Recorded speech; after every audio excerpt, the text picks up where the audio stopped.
تو بات یہ چل رہی تھی میرے بھائی کہ ہم سارا دن صبح و شام مختلف قسم کے تذکرے کرتے رہتے ہیں، یہ بھی ہے، وہ بھی ہے، یوں بھی ہے، فلانا بھی ہے.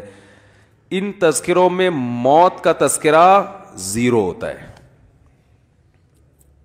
ذکر ہوتا ہی نہیں ہے موت کا. تو جیسے کبوتر بلی کو دیکھ کے کیا کر رہا ہے؟ آنکھیں بند. تو ہم بھی موت کے تذکرے سے کیا کر رہے ہیں؟ آنکھیں بند.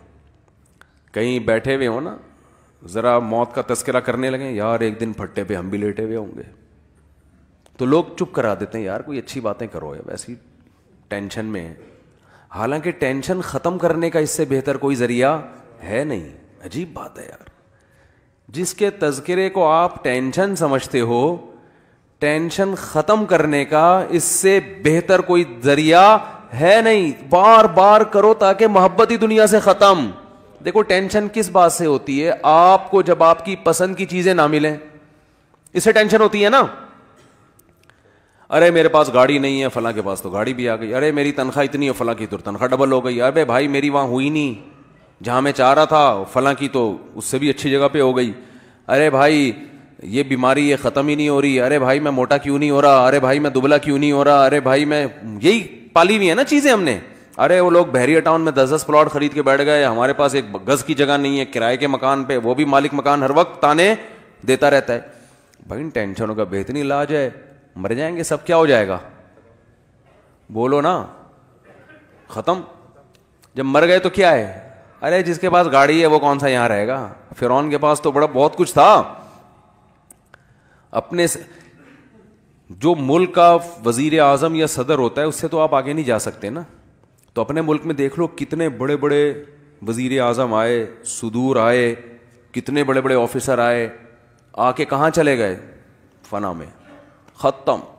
کسی کا جہاز کریش ہو رہا ہے، کسی کو پھانسی پہ لٹکایا جا رہا ہے، کوئی اپنی موت مر رہا ہے، کوئی یہ ہو رہا ہے، کوئی وہ ہو رہا ہے.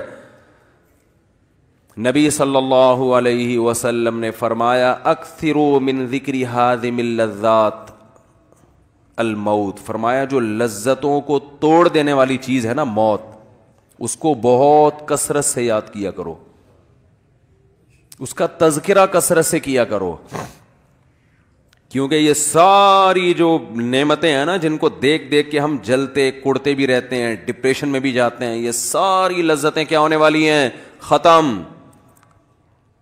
موت کے تذکرے سے ٹینشن جب ہوگی جب آپ دنیا کو مسافر خانہ سمجھ ہی نہیں رہے ہو، آپ سمجھ رہے ہو میں ہمیشہ یہاں رہوں گا، تو آپ اس خوش فہمی میں ہوتے ہو کہ میں موت کو بھلا دیتا ہوں، جب آنی ہوگی آ جائے گی، اور میں یہی سمجھتا ہوں کہ میں ابھی کیا ہوں، زندہ ہوں تو کل بھی زندہ ہوں. اس سے آپ سمجھتے ہو کہ آپ کو خوشی ملے گی، حالانکہ یہ وقتی خوشی میں ایک بہت بڑا غم لپٹا ہوا آ جاتا ہے آپ کے ساتھ. وہ غم یہ آ رہا ہوتا ہے کہ پھر آپ ساری چاہتیں یہاں پوری کرنا چاہتے ہو.